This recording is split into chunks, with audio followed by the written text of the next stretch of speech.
Bonjour et bienvenue à cette formation de l'école du yoga aérien. Nous allons parler de comment installer un Mac chez soi pour que vous puissiez y pratiquer sans limite. Moi, je suis Raquel de Villers et je vais vous montrer comment installer un Mac. Je me répète, je vais vous montrer comment installer un hamac. Je vais aussi vous montrer les différents types de hamac et leurs possibilités de suspension, les différents plafonds, supports et structures, pour que vous puissiez choisir le hamac et l'installation qui vous convienne le mieux, pour que vous puissiez pratiquer chez vous sans limite. Donc, je vais vous demander d'arrêter toutes les distractions et de rester ici avec moi jusqu'à la fin. Vous voulez pratiquer le yoga aérien, mais parfois ce n'est pas facile. Parfois il n'y a pas de cours tout près, ou alors il y a un événement embêtant dans le genre confinement et on ne peut pas les pratiquer au studio. Moi, je suis ici pour vous aider et pour vous apprendre à installer un hamac, pour que vous puissiez pratiquer chez vous et suivre des cours chez vous aussi, si c'est votre souhait. Donc, nous allons voir les différents hamacs, le matériel aérien et aussi les fixations et les structures. Donc, c'est un atelier en ligne sur comment installer un hamac et mon objectif, c'est qu'après, vous puissiez installer un hamac chez vous en toute sécurité. Moi, j'ai commencé avec une installation chez moi avec un plafond de 2,42 m et un hamac trop long. Et donc, c'était pas évident de pratiquer. Mais j'ai quand même pratiqué, j'ai suivi beaucoup de cours en ligne justement, et ça allait, mais en fait, je ne comprenais pas encore comment, donc c'était tout au début, donc je ne maîtrisais pas le sujet comme je le maîtrise maintenant, bien sûr. Et alors, la hamac, il était trop long, donc il avait plein de postures que je pouvais faire, que je ne pouvais pas faire, et je ne comprenais pas vraiment comment je pouvais adapter mon plafond de 2,42 m, qui est quand même la hauteur normale d'un plafond ici où j'habite. Et donc, c'était pas évident, ok? Mais bon, je l'avais installé, il était là, c'était très bien et je pouvais pratiquer chez moi.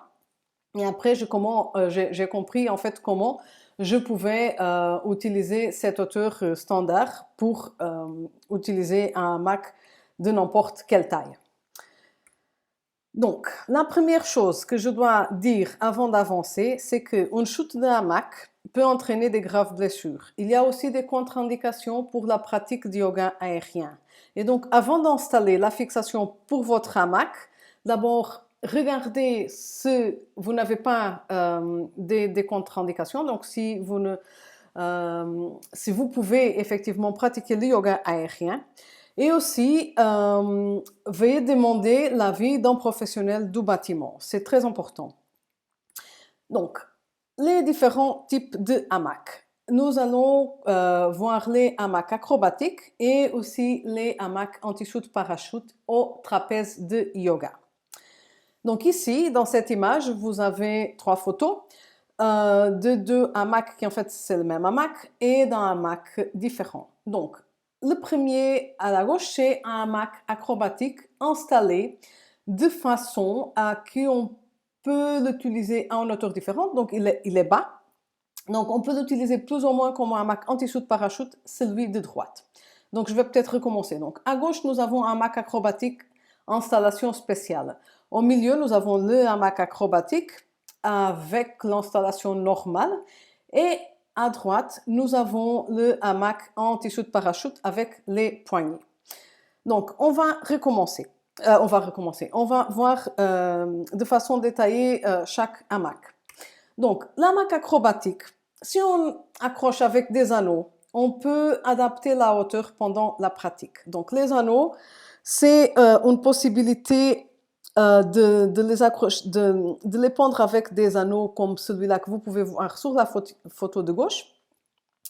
Et avec ces anneaux-là, on peut tirer d'un côté et de l'autre côté pour adapter la hauteur du hamac pendant notre pratique. Quand nous avons par exemple un plafond qui n'est pas très très haut. Et donc là, on peut justement utiliser cette version pour pouvoir monter le hamac s'il faut, mais aussi pour pouvoir le descendre. Et bien sûr, même qu'on a un plafond haut, cette version aussi, elle est aussi possible à faire si pardon, je me trompe. En fait, cette version, elle nous permet aussi de baisser le hamac sans avoir besoin de daisy chains. Donc, on peut baisser le hamac pour le placer près du sol, pour pouvoir pratiquer avec le hamac très, très près du sol. Donc, c'est un hamac acrobatique accroché avec des anneaux et la hauteur, elle est adaptable pendant la pratique. Donc, normalement, le hamac acrobatique a une hauteur fixe et qui n'est pas adaptable à la pratique, dont les anneaux. Après, il y a aussi des systèmes pour remplacer les anneaux qu'on peut utiliser comme des cordes, voilà, ou des daisy chains et nouer la hamac d'une façon différente pour pouvoir le bouger aussi pendant la pratique. Mais normalement, le hamac acrobatique, il a au moins 5 mètres. Donc, il a besoin normalement d'un plafond d'une hauteur plus ou moins de 2,5 mètres et il doit être placé à la hauteur du bassin. Et normalement, il reste là parce que comme il est haut et la hauteur est fixe, il faut à chaque fois prendre une échelle pour le bouger. Et donc, ce n'est pas nécessairement pratique, dont l'utilisation des anneaux comme ça pour pouvoir le bouger facilement pendant la pratique. Ceci dit, on va passer au hamac de parachute, en tissu de parachute ou le trapèze de yoga. Alors, celui-ci, si nous avons des daisy chains, ce sont des sangles avec des trous faits à des hauteurs régulières pour pouvoir bouger le hamac. On peut adapter la hauteur pendant la pratique.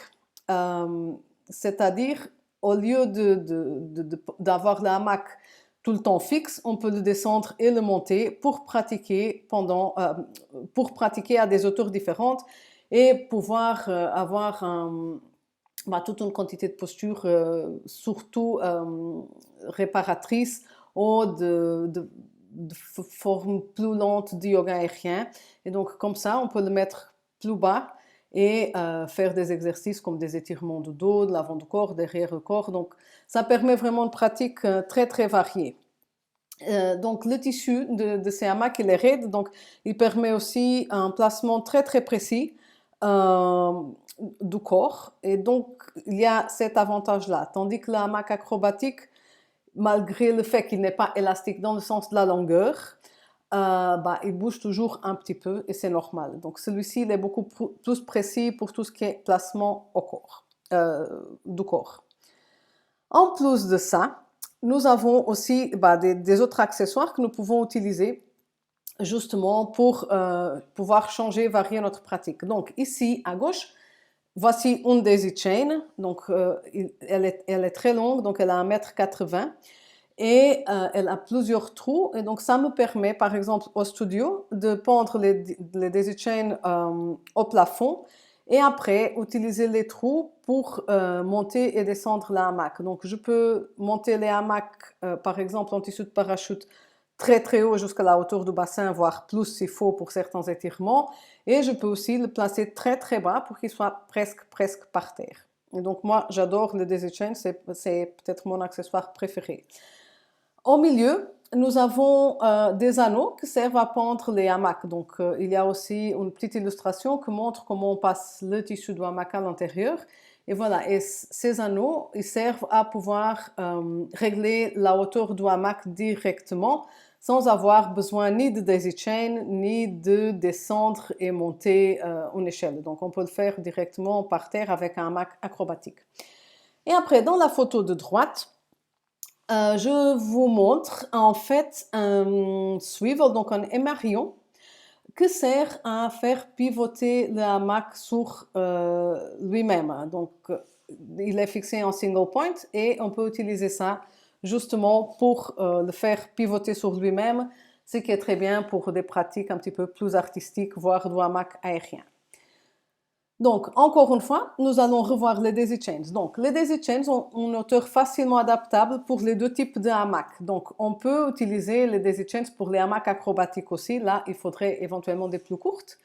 Et la hauteur est vraiment facilement adaptable, non seulement pour les deux types de hamacs, mais aussi souvent pendant la pratique d'un cours. Et ça, pour moi, est la grande avantage des daisy chains.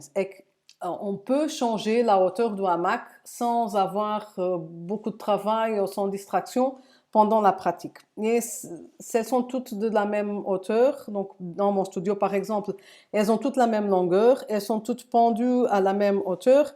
Et alors, ça rend la pratique très facile et même les explications parce qu'il suffit de monter ou descendre à un certain trou et tout le monde sait quel trou on doit utiliser. Il y a des différents types de daisy chains. Donc ici, on voit une daisy chain avec du fil orange. Donc elle est différente de l'autre qui est à côté. Elle est aussi plus courte. Donc elles peuvent être très variées. Après, il faut choisir le type de daisy chain qu'on préfère. Ici, il y a encore des autres options, c'est-à-dire il y a les daisy chains longues noires. Après, il y a des cordes qu'on peut aussi utiliser pour remplacer une daisy chain. Donc, il suffit en fait de prendre des cordes assez résistantes et testées pour le poids, faire des nœuds et les utiliser comme daisy chains. Et du côté droit, il y a une sangle de construction qu'on peut utiliser aussi pour pendre des hamacs, mais ici il n'y a pas de trou. Mais la hauteur elle peut être aussi adaptée. Donc après, c'est une question d'imagination. Ces sangles-là, elles ont l'avantage d'être très, très, très résistantes. Après, bon, elles sont un petit peu raides, c'est du matériel de construction, donc il n'est pas délicat comme le matériel aérien. Mais voilà, c'est facile de trouver aussi, comme les cordes. On peut aussi les trouver dans des magasins de construction. Voilà, voici des exemples de cordes. Donc celles-ci, elles viennent d'un magasin de bricolage. Elles ont été testées pour le poids. Donc c'est très très important de voir qu'elles ont été testées pour le poids. Et donc moi, je fais des espèces de daisy chain avec les cordes. Je l'utilise aussi parfois directement sur le tissu pour remplacer les anneaux justement. Donc on peut aussi accrocher la hamac directement avec des cordes.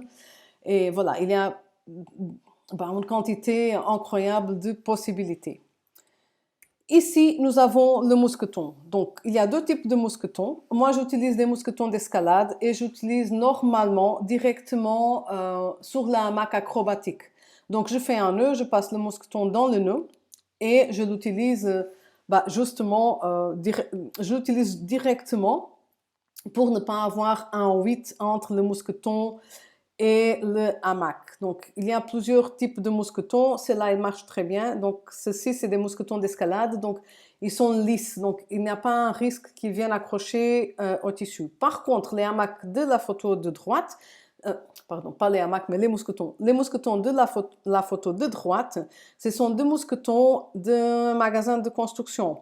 Donc, c'est-à-dire, ce sont des mousquetons très résistants, mais de construction. Donc la finition, elle n'est pas parfaite et donc ils ne sont pas délicats et il y a un risque que le mousqueton accroche au hamac et qu'il fasse des trous.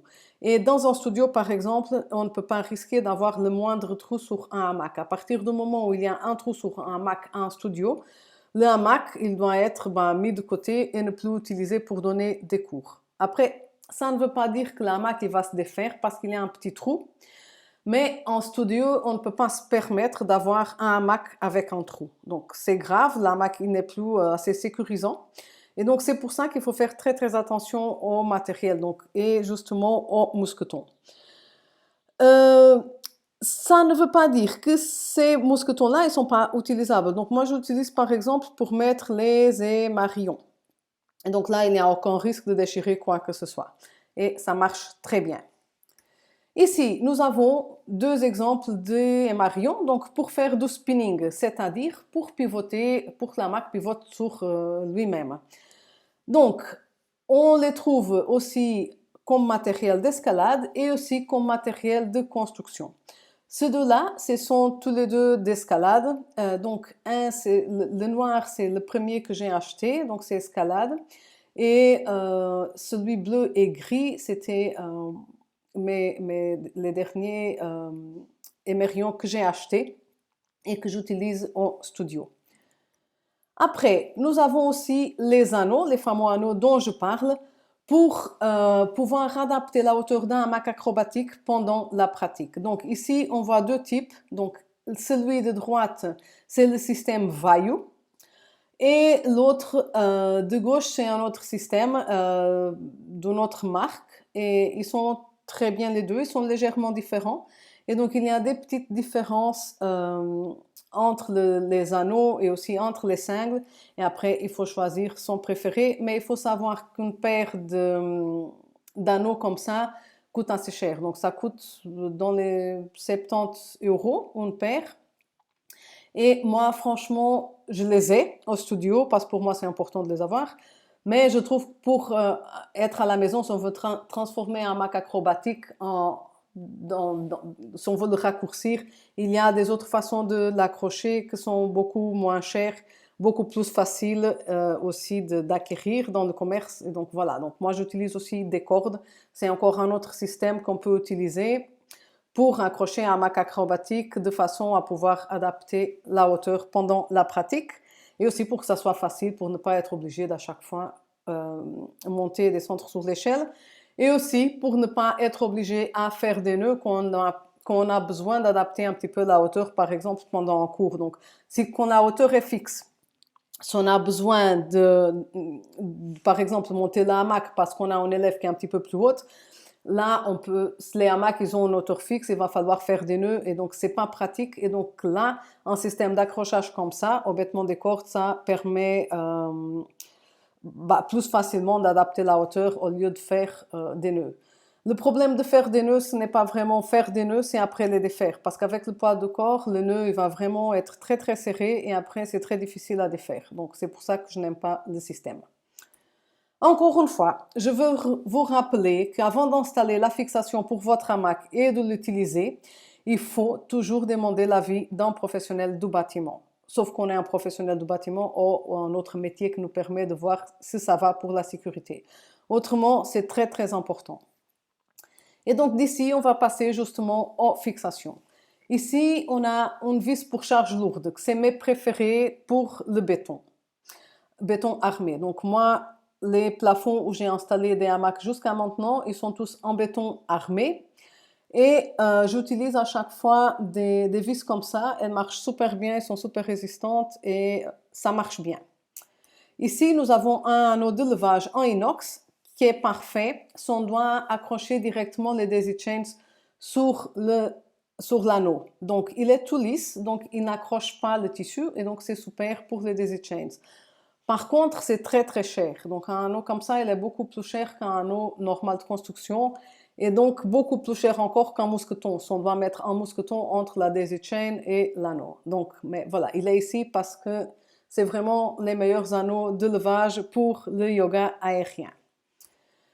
Donc, les vis pour charge lourde. Il y a plusieurs types, plusieurs styles. Donc ici à droite, vous avez une toute petite et c'est la vis pour charge lourde que j'ai sur mon installation chez moi au Portugal. Donc toujours plafond en béton armé. Ici, j'ai une vis pour charge lourde et j'ai utilisé aussi du scellement chimique. Donc, pour la distance entre les fixations, puisqu'on y est, il est conseillé d'utiliser 50 cm entre les fixations. Après, certaines écoles, avec certains styles, parlent de 70 cm entre les fixations. Pour moi, c'est beaucoup trop. Donc moi, je pense même pas. Même 50 cm, pour moi, c'est trop parce que je suis petite. Et alors, comme je suis petite, je n'ai pas des hanches très très larges et j'aime bien avoir une distance de 42 cm. Pourquoi? Parce qu'en fait, ça me permet d'avoir les bras collés au tronc quand je fais des tractions. Et donc, pour moi, ça, c'est peut-être la chose la plus importante du yoga aérien, c'est de pouvoir faire des tractions correctement. Et pour ça, je veux avoir les bras bien collés au corps, comme quand je fais par exemple chaturanga par terre. Donc, je veux avoir les bras bien collés à mon tronc. Et donc, quand je fais des tractions aussi, dont ma distance de 42 cm. Après, voilà, il est conseillé d'utiliser 50 cm, je vous dis, parce que c'est la largeur standard, mais après, je trouve que ça dépend vraiment d'une personne à l'autre. Et donc, voilà, les différentes hauteurs. Ici, voilà, ça c'est mon installation au Portugal. Donc, ce sont des vis pour charge lourde toutes petites. Elles sont vraiment petites, mais elles tiennent énormément de poids. Et avec le scellement chimique, elles ne bougent pas. Après, pour le béton armé, qu'est-ce que nous avons? Des vis pour charge lourde et des anneaux de levage. Et donc moi, j'utilise deux mèches pour faire les trous. Donc je commence avec une mèche plus petite, je fais un petit trou et après je prends la mèche correspondante à la largeur de la vis pour faire un trou pour pouvoir passer la vis à l'intérieur. Pourquoi? Parce que comme ça, le plâtre, il est beaucoup moins abîmé. Du côté droit, vous avez une vis pour charge lourde de construction. Donc, elle est beaucoup moins bien finie, soit disons moins délicate qu'un anneau, que la finition d'un anneau en inox. Et donc, ça risque par exemple d'abîmer les daisy chains si on les met directement sur des anneaux comme ça. Et donc là, j'utilise des mousquetons entre la daisy chain et la vis pour charge lourde. Après, il faut savoir qu'il faut à chaque fois vérifier. Donc, on installe ça. Et oui, donc j'ai une histoire à vous raconter en fait. Alors, moi, quand j'ai mis ça, ma première installation, donc avant de déménager où j'habite maintenant, j'ai mis comme ça des vis pour charge lourde avec le petit... donc, exactement comme on voit ici. Et donc, la petite pièce en dessous dont le nom, je ne me rappelle pas maintenant, qui s'appelle porca en portugais, elle n'est pas autobloquante, ok? Et donc, avec la pratique, ça a commencé à se dévisser. Et il fallait regarder tout le temps pour être sûr que l'anneau de levage ne se décrochait pas, en fait. Alors, c'était pas nécessaire d'aller tous les jours, mais de temps en temps, il fallait regarder pour être sûr que l'anneau de levage n'était pas en train de descendre. Donc, il faut bloquer l'anneau de levage avec quelque chose parce qu'autrement, on risque de ne pas faire attention et il risque de tourner, tourner, tourner jusqu'à tomber par terre. Et donc, c'est dangereux. Donc, il faut être sûr que soit on le bloque, soit avec la bonne pièce, soit si on n'a pas assez d'espace. On peut aussi utiliser des cols spéciales qui existent. Donc, j'utilise une colle spéciale, par exemple, ici au studio, justement pour que les anneaux, ils ne bougent pas. Et en effet, ils ne bougent pas. Donc ça, c'est très, très important. Après, ça dépend un petit peu des vis pour charge lourde qu'on utilise. Donc celles-ci, on les trouve dans des magasins de construction professionnelle. Et donc elles sont bien. Donc elles marchent super bien. On peut les mettre, une fois qu'on les met, on va tirer vers le bas et la vis, en fait, elle va descendre dans le petit trou dans le petit truc qui va la tenir. Et donc, c'est la cheville. Donc, la cheville, elle va ouvrir, elle va bloquer contre le béton. Et donc, le plus on tire vers le bas, le plus stable la vis devient. Avec celle-ci, je pensais que j'aurais exactement le même système, mais ce n'est pas tout à fait la même chose. Donc, celle-ci, je les ai achetées dans un magasin de bricolage et je vais vous raconter une histoire après. Donc, la première chose à tenir en compte, c'est voir qu'elles sont testées pour le poids et voir quel poids elles tiennent et voir aussi s'il est possible de les utiliser à la verticale. Ok? Donc celles-ci, normalement, on peut les utiliser à la verticale et elles sont testées pour assez de poids. Malgré ça, j'ai eu un petit souci. Donc je les ai utilisées, j'ai voulu essayer des vis pour charge lourde dans un magasin de bricolage, en fait, pour pouvoir faire ce cours. Donc le but, c'était non seulement de pouvoir les montrer, mais aussi de les tester pour pouvoir dire si ça va ou pas de prendre des vis pour charge lourde dans un magasin de bricolage.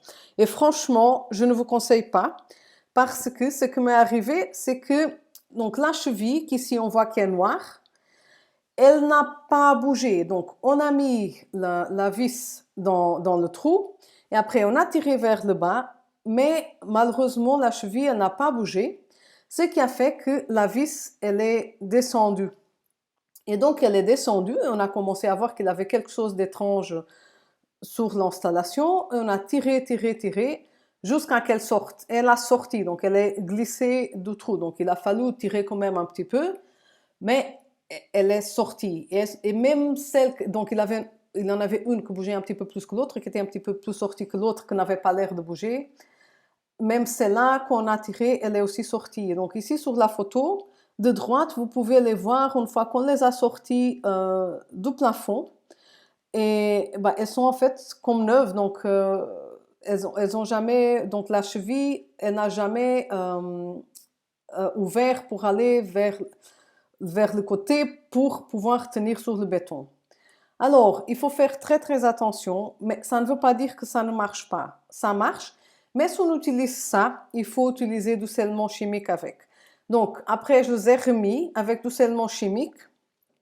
et ça a l'air de marcher très très bien. Mais je continue toujours à vérifier. Par hasard, l'anneau, ça ne descend pas tellement j'étais stressée avec ça. Donc faites très très attention et essayez un maximum d'aller chercher votre matériel dans un magasin de construction professionnel ou alors, encore une fois, de demander l'avis à un professionnel du bâtiment. Oui, je sais que je répète ce slide-là beaucoup. C'est exprès parce que c'est vraiment très très important de demander l'avis d'un professionnel du bâtiment parce que parfois, c'est pas évident pour nous, des personnes dont ce n'est pas le métier, de savoir où on peut aller, qu'est-ce qu'on peut faire. Alors, ici, nous avons toute une installation avec vis, anneau de levage.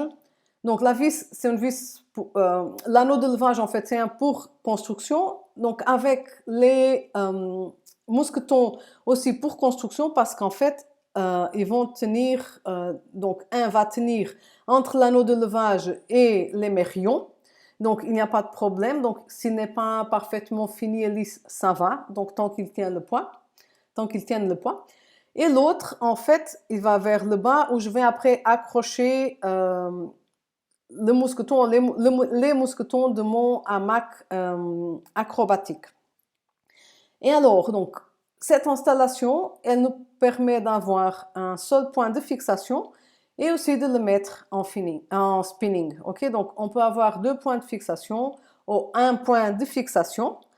Ça dépend de ce qu'on veut faire. Moi, franchement, je conseille avoir toujours 2 points de fixation parce qu'avec 2 points de fixation, on peut faire un.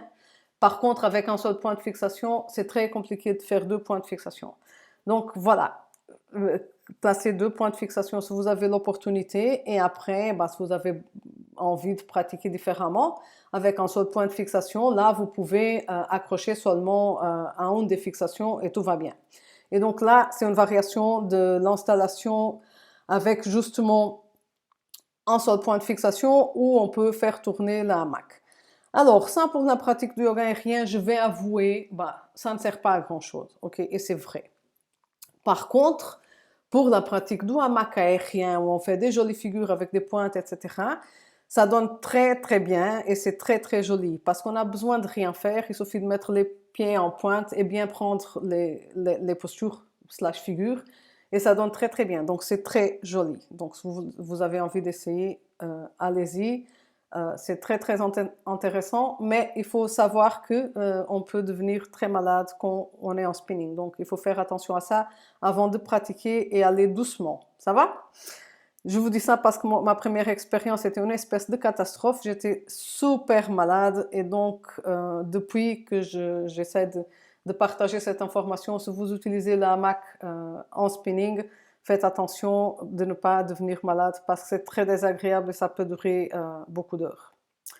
Alors, pour les installations comme ça, avec canaux de levage, etc., sur le plafond directement, il faut faire attention au type de plafond qu'on a. C'est-à-dire, il y a des nouvelles constructions, et pas seulement des nouvelles constructions, qui n'ont pas une dalle en béton armé.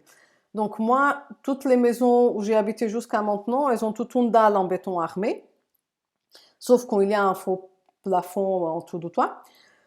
Mais voilà, j'ai toujours du béton armé, donc pour moi, c'est pas compliqué. Mais les nouvelles constructions, certaines constructions, elles n'ont pas ça, elles ont des autres systèmes. Et donc, un de ces systèmes, c'est justement les ourdis qu'on voit ici sur la photo. Alors, quand on a ce système-là, il faut vraiment faire l'installation par un professionnel. Pourquoi? Parce que soit on tombe sur la partie épaisse et tout va bien, soit on va tomber sur le trou. Et si on tombe sur le trou, en fait, il faut percer d'un côté à l'autre, justement pour pouvoir installer la fixation. Donc, c'est compliqué et là, franchement, je vous conseille de faire appel à un professionnel parce que c'est beaucoup plus facile et aussi beaucoup plus sécurisant. Après, nous avons une autre possibilité où l'installation est fortement déconseillée. Donc, si vous avez ça, n'installez pas un hamac ici. Okay? Donc ça, c'était un professionnel de la construction qui m'a vraiment fortement. Il m'a dit, écoute, ça, tu n'installes pas la Mac, point. En fait, je suis allée lui demander justement conseil quand j'étais en train de faire ce cours, quand j'étais en train de le préparer.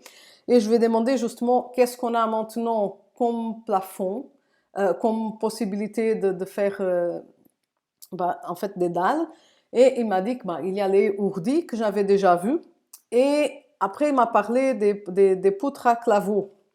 Et donc, la poutre à claveaux, il m'a dit non, plus jamais mettre un Mac avec une poutre à claveaux, c'est super dangereux, ça ne tient pas.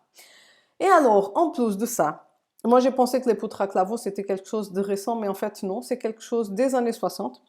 Je pense que ça date des années 60. Et alors, l'école de ma fille, ils ont eu un problème. Donc, il y a justement un morceau de claveau qui est cassé et qui est tombé dans une salle. Et donc, c'est justement une partie de l'école, un ancien bâtiment. Et il y a une partie qui a été refaite pendant les années 60, je pense, où ils ont utilisé justement des claveaux.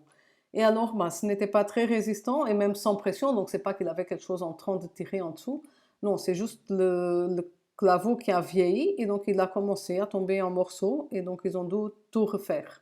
Et donc voilà, je vais encore une fois vous déconseiller l'installation d'un Mac si vous avez des poutres à claveaux. Si vous ne savez pas qu'est-ce que vous avez, il faut encore une fois demander le conseil et l'opinion d'un professionnel du bâtiment. Voilà, ici je vous montre justement des autres possibilités de suspension pour les fixations. Donc vis, cheville, scellement chimique. Donc moi, j'ai déjà vu des vis comme ça. Je trouve qu'elles sont très très intéressantes. J'ai quelque chose qui ressemble à celle de gauche au Portugal, mais légèrement différente, avec justement du scellement chimique. Franchement, c'est magique tellement c'est puissant. Mais encore une fois, c'est pas parce qu'on utilise ça qu'on n'a pas besoin de demander l'avis d'un professionnel du bâtiment, ok? Après, en plus de ça, on a une autre possibilité. Les poutres.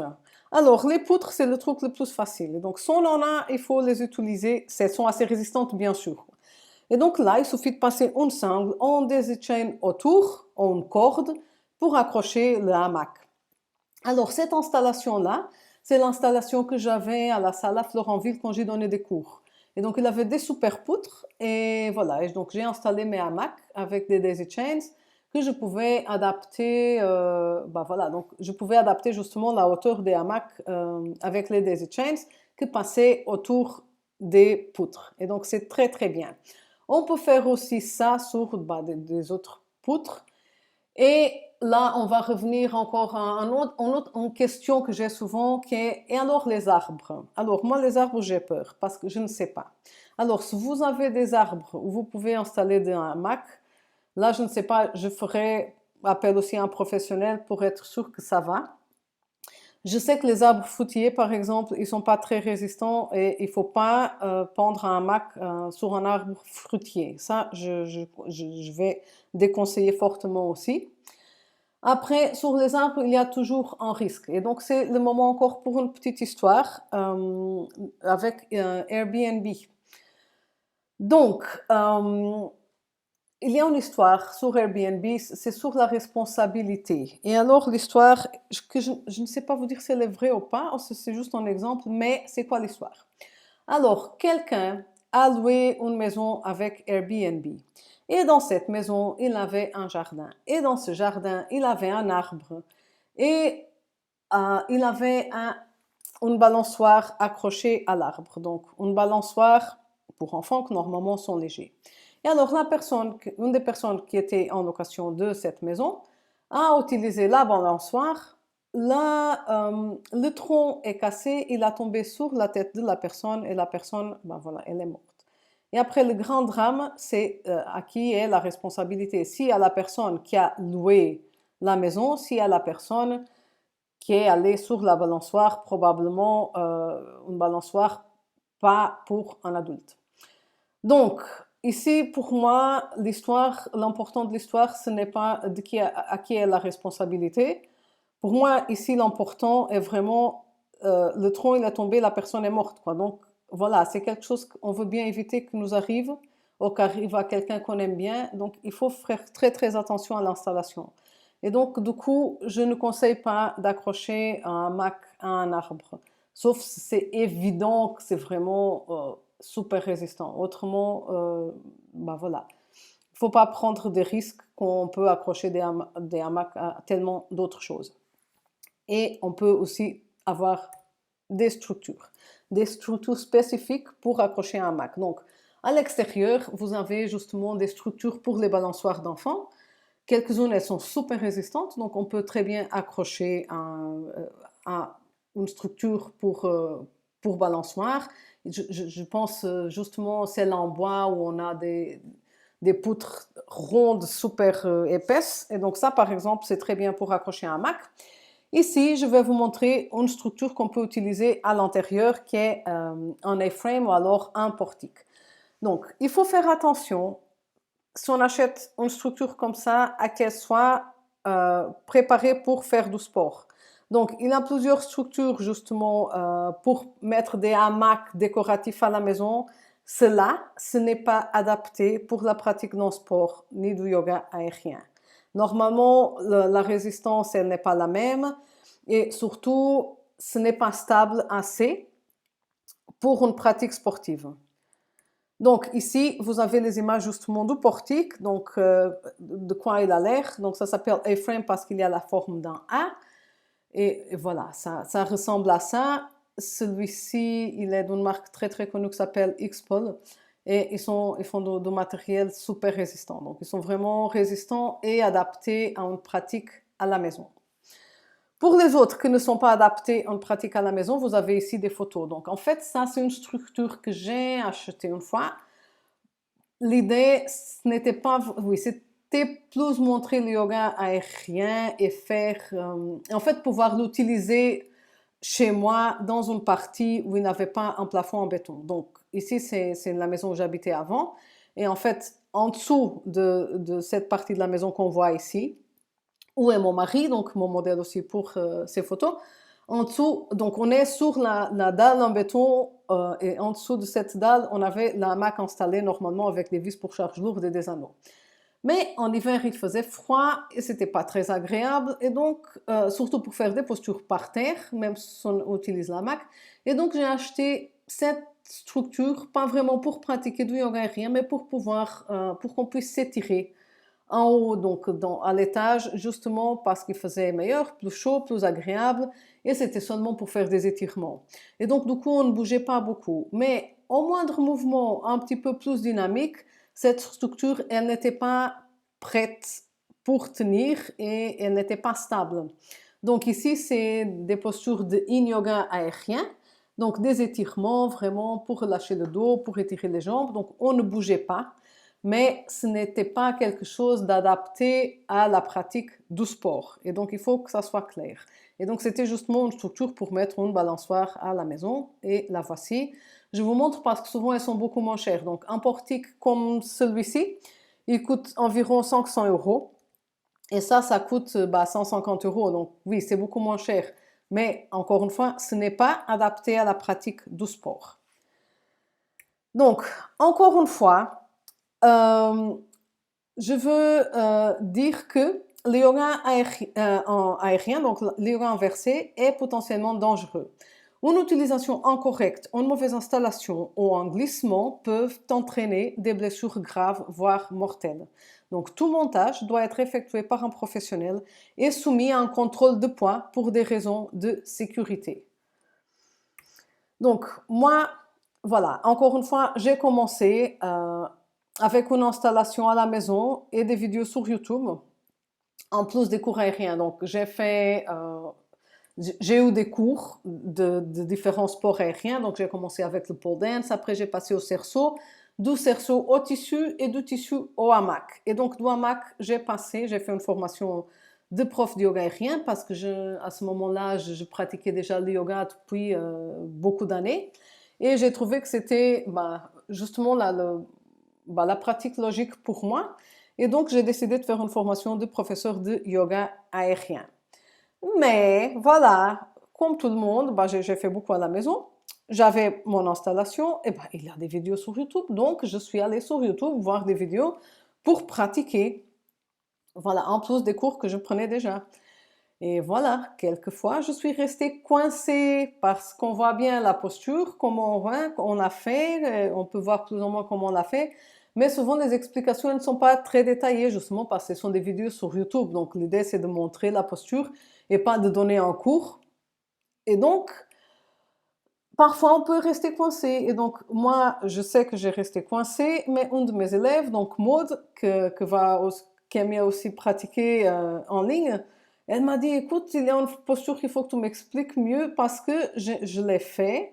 Et donc, à la maison, et j'ai resté coincée parce qu'il avait quelque chose avec la façon de placer les mains. Et donc, c'est une posture que normalement, je ne pratique pas au studio. En fait, c'est la posture qu'on voit ici, donc c'est le papillon. Mais c'est le papillon, donc avec la main plus haut, et après on s'enverse. Et donc, en fait, c'est une posture que n'est pas toujours super pour les genoux, et j'ai décidé de la pratiquer de moins en moins, justement parce qu'elle met beaucoup de pression sur les genoux. Et donc, voilà, Maud, elle m'a demandé de lui expliquer justement comment on met les mains pour qu'on s'enverse en papillon pour pouvoir revenir. Et elle a resté coincée. Elle est restée coincée. Et moi aussi, j'étais coincée justement sur cette posture-là parce que j'allais la pratiquer et j'ai pas fait attention à la position des mains. Et après, pour revenir, c'était très difficile. Mais je suis revenue, tout le monde revient, mais parfois ça prend du temps et à un moment donné, on peut stresser un petit peu justement parce qu'on n'a pas bien pris la posture. Ok? Donc, pour ces raisons, je veux vous demander, aimeriez-vous que je vous apprenne comment y arriver? Donc, pratiquer sans risquer de vous coincer ou de vous blesser, pour être sûr de comment entrer et sortir des postures, et aussi pour savoir comment les modifier et comment les adapter à vos spécificités en tant que personne, parce que souvent, on est toutes différentes. Et donc, souvent, parce qu'on n'arrive pas, parce qu'on a mal au genou, ou parce qu'on est blessé, il faut faire des modifications. Et donc, il faut savoir comment les faire aussi. Et il faut aussi savoir comment pratiquer. Parce que souvent, quand on ne sait pas, par exemple, faire des modifications ou savoir que certaines postures ne doivent pas aller une après les autres, ou faire des contre-postures, la pratique, elle est très sympa, mais elle n'est pas toujours super. Donc, il faut quand même quelques connaissances de base pour pouvoir pratiquer chez soi sans risque. Ok? Et donc, ma question est, aimeriez-vous que je vous apprenne? Parce que je trouve que vous êtes ici, c'est justement non seulement pour apprendre à installer un hamac, mais aussi pour pratiquer en sécurité. Et donc, pour ça, vous avez deux options, toutes les deux valables. Ok? Donc, la première option est avancer avec des tutoriels gratuits, mais du coup moins sûrs de vous et avec plus de risques. L'option 2 est suivre le cours de base du yoga aérien, apprendre les postures et pratiquer en sécurité. Et donc, vous êtes invité soit au cours de base de yoga aérien, soit vous êtes invité en fait au cours de l'école de yoga aérien. Et donc, il y a plusieurs cours différents. Donc, vous avez le cours de base si vous n'avez jamais pratiqué et après, vous avez toute une suite de cours. Et les cours de l'école de yoga aérien sont les seuls cours où vous apprenez plusieurs styles de yoga aérien, où vous y apprenez aussi la respiration, l'anatomie et la sécurité du yoga aérien. Et donc tout ça, pour moi, est très important, non seulement pendant la pratique, mais aussi d'apprendre à mes élèves, pour qu'en fait on soit sûr de faire la bonne respiration au moment correct, parce que la respiration, c'est quelque chose de très puissant et ça peut avoir des effets incroyables sur notre corps. Et donc, voilà, moi j'apprends à chaque fois non seulement plusieurs styles de yoga aérien, mais aussi la respiration, l'anatomie, donc les bases d'anatomie du yoga aérien pour être sûr de ne pas se blesser, et aussi la sécurité du yoga aérien. Donc, non seulement tout ce que concerne l'installation d'un hamac, mais aussi la sécurité de la pratique, donc tout ce qui est sécurité pour la prise de posture, pour la respiration et pour l'anatomie aussi. Les cours de l'école de yoga aérien sont aussi les seuls cours où vous avez des séquences préparées et filmées pour que vous puissiez pratiquer à la maison. Donc vous pouvez pratiquer en direct avec moi, Mais si vous, par hasard, vous ne pouvez pas un certain jour, vous pouvez aller voir le cours et aussi avoir des séquences préparées. Donc, parfois, je respecte une certaine séquence pour les cours. Parfois, je les fais au moment de cours et donc, ça dépend beaucoup. Mais j'ai des séquences préparées pour que vous puissiez pratiquer chez vous sans être non plus obligé de regarder les films à chaque fois. Et donc, vous avez ça quand vous êtes inscrite à l'école de yoga aérien. Donc, vous avez les cours en direct. Si vous ratez le cours en direct, ce qui peut arriver, là, vous avez le cours enregistré.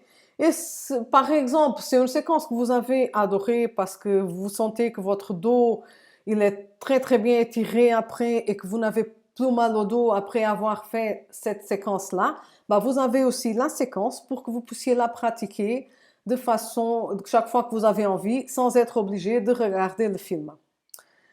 Et donc, à la fin des cours de l'école de yoga aérien, vous saurez prendre les postures, vous saurez aussi pratiquer plusieurs styles de yoga aérien et vous aurez des séquences préparées pour que vous puissiez pratiquer chez vous.